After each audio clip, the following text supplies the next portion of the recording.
Hello student, good morning. कैसे हो आप सब? आप सबका एक बार फिर से स्वागत है अल्फा क्लास फिजिक्स में। आज हम पढ़ेंगे elastic collision in one dimension. पिछले टॉपिक्स में हमने पढ़ा था कि कोलिजन होता क्या है, कोलिजन के टाइप क्या होते हैं, जैसे इन इलास्टिक कोलिजन। आज हम पढ़ते हैं elastic collision in one dimension. तो कैसे करते हैं? Let us consider two bodies. आपके पास दो बॉडी हैं, एक का मास m1 है, दूसरी बॉडी है जिसका मास m2 है। इसकी इनिशियल वेलोसिटी u1 है, इसकी इनिशियल वेलोसिटी u2 है। इन दोनों के अंदर कोलिजन होता है, यानी कि ये आपस में क्रैश करते हैं एक दूसरे को, ये m1 ये m2।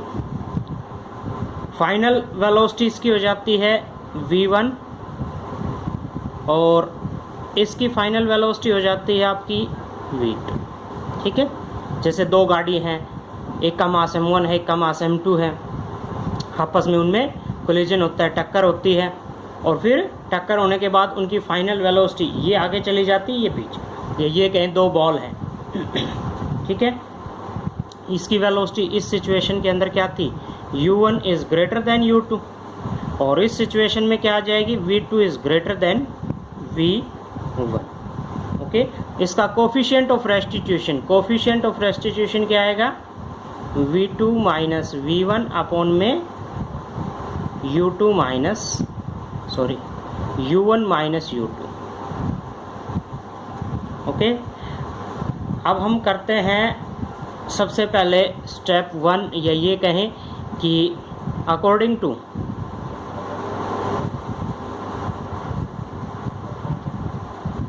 law of conservation of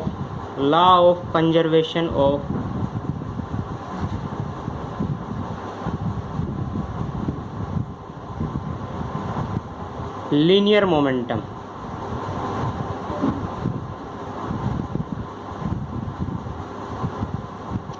law of conservation of linear momentum क्या कहता है कि total momentum before and after collision equal होगा।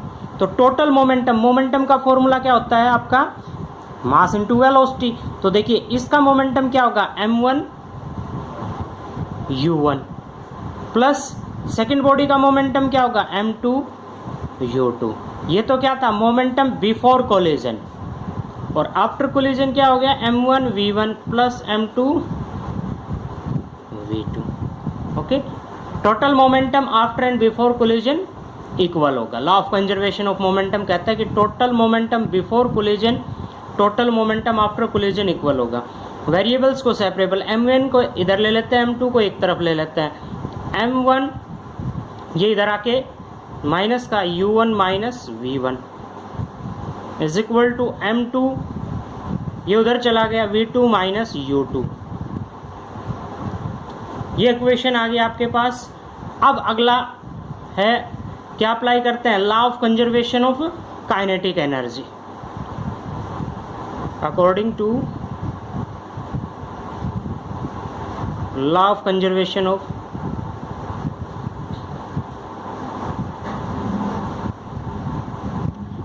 Kinetic energy.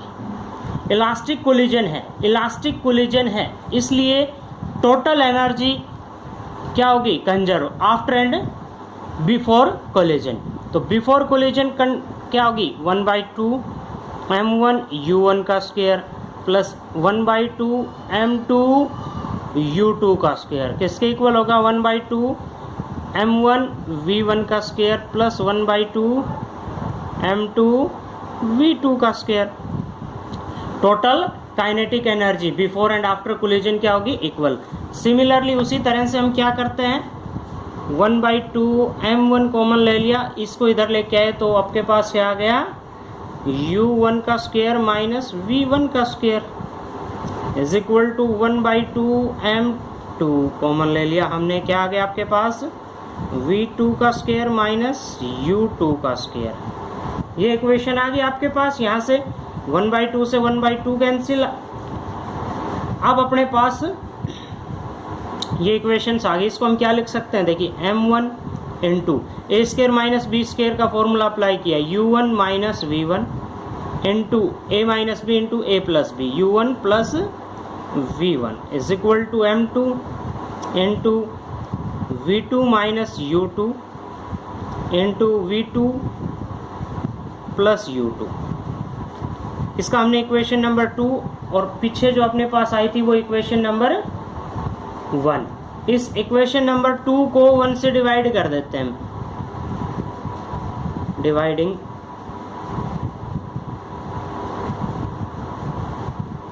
Equation 2 by 1, m1 u1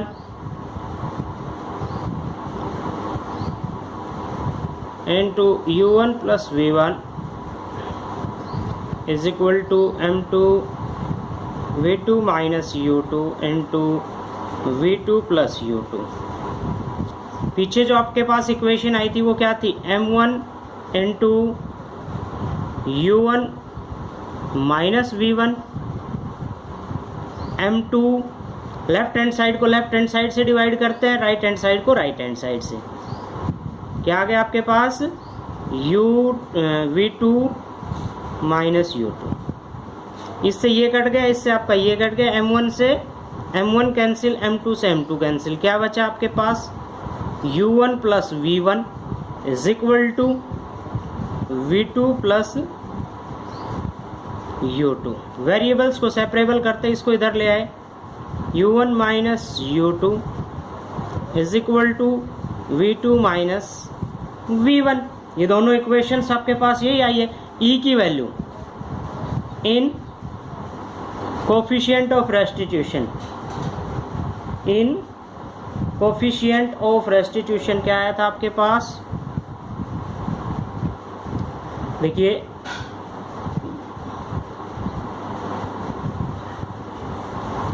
coefficient of restitution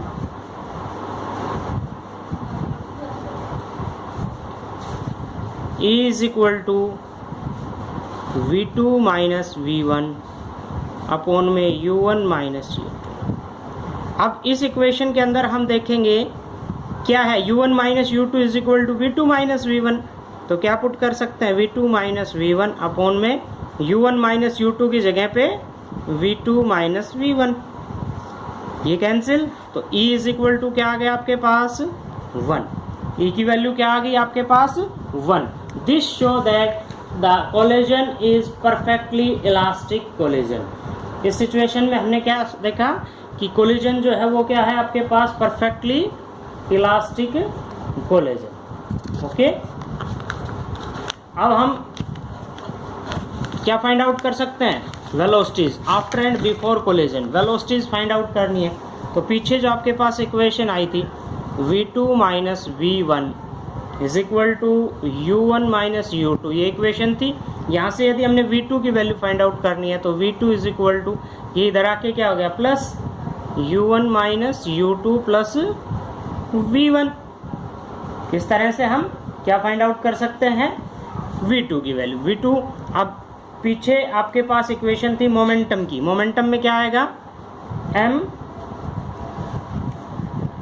m1 u1 plus m2 u2 is equal to m1 v1 plus m2 v2।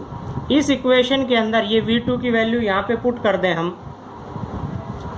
m1 u1 plus m2 u2 is equal to m1 v1 plus m2 into, इसमें ये v2 की ये वाली value उठा के put करते हैं, u1 minus u2 plus v1। Okay, यहाँ से हम क्या फाइंड आउट कर सकते हैं, वेरिएबल्स को सेपरेबल करके आपके पास जो इक्वेशन आएगी v1 की जो वैल्यू है वो आ जाएगी आपकी m1 minus m2 into u1 plus m2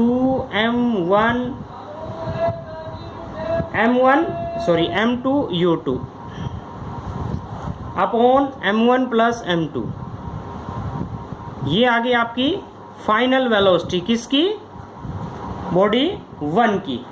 similarly हम क्या फाइंड आउट कर सकते हैं, v2 की value, v2 is equal to वापस इक्वेशन के अंदर निकाल के v2 की वैल्यू क्या आएगी, m2 माइनस m1 अपॉन में m1 plus m2 into u2 plus 2m1 upon में m1 plus m2 into u1। हमें किसके बारे में पता है, इनिशियल वेलोसिटी तो हमें पता है, मास ऑफ बॉडी पता है, तो हम क्या फाइंड आउट कर सकते हैं, final velocities, final velocity. Okay, तो यहाँ पे हमने फाइनल वेलोसिटीज v1 और v2 की वैल्यू फाइंड आउट की। अगर स्पेशल केसेस में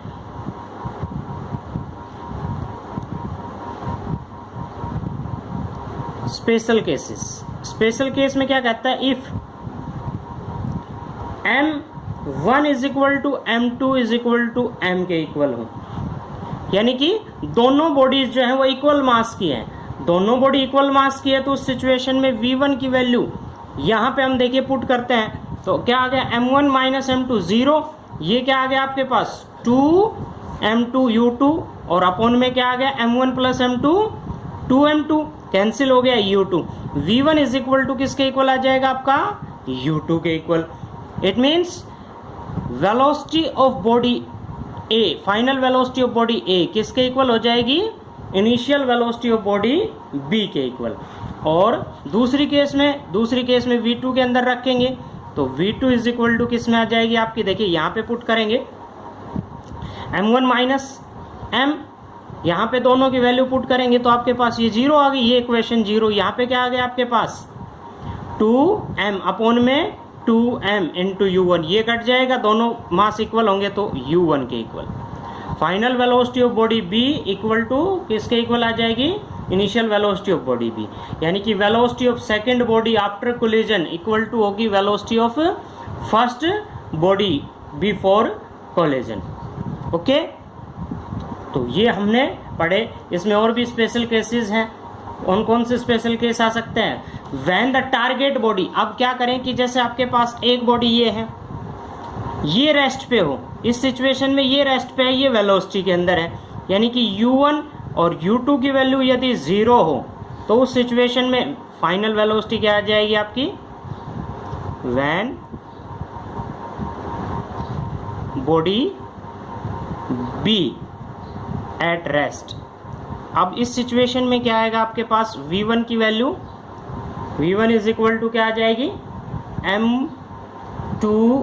m1 माइनस m2, उसी इक्वेशन में पुट करते हैं values m1 plus m2 into u1 के इक्वल, और v2 final velocity of body b क्या आ जाएगी, 2m1 u1 अपॉन में m1 प्लस m2। इक्वेशन में क्या रख देंगे, u2 की वैल्यू 0 पुट कर देंगे। There are arise 3 more cases, और भी केसेस अराइज होते हैं when both balls have equal mass, दोनों के मास इक्वल हो और बॉडी एक रेस्ट पे हो।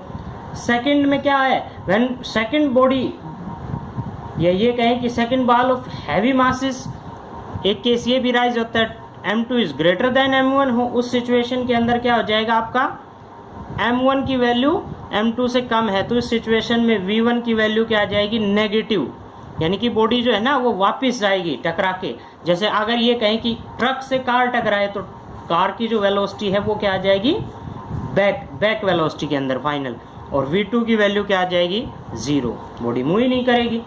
और दूसरे केसेस में यदि m1 ग्रेटर देन m2 हो, ग्रेटर देन m2 हो, तो उस सिचुएशन के अंदर क्या हो जाएगा, यानी कि ये कहें कि ट्रक, पीछे से ट्रक आ रहा है, आगे बाइक हो, तो बहुत ज़्यादा मास हो गया, तो पहले वाले की वेलोसिटी में तो कोई चेंजमेंट आएगा ही नहीं, ठीक है, यानी कि m2 की वैल्यू हम 0 पुट कर दें, और v2 की वैल्यू में क्या आ जाएगा, 2u1, आगे वाली बाइक 2 गुनी स्पीड से ट्रेवल करेगी। तो ये सब हमने इस क्वेश्चन के अंदर किया। आज आपने पढ़ा इलास्टिक कोलिजन इन 1 डायमेंशन। ओके।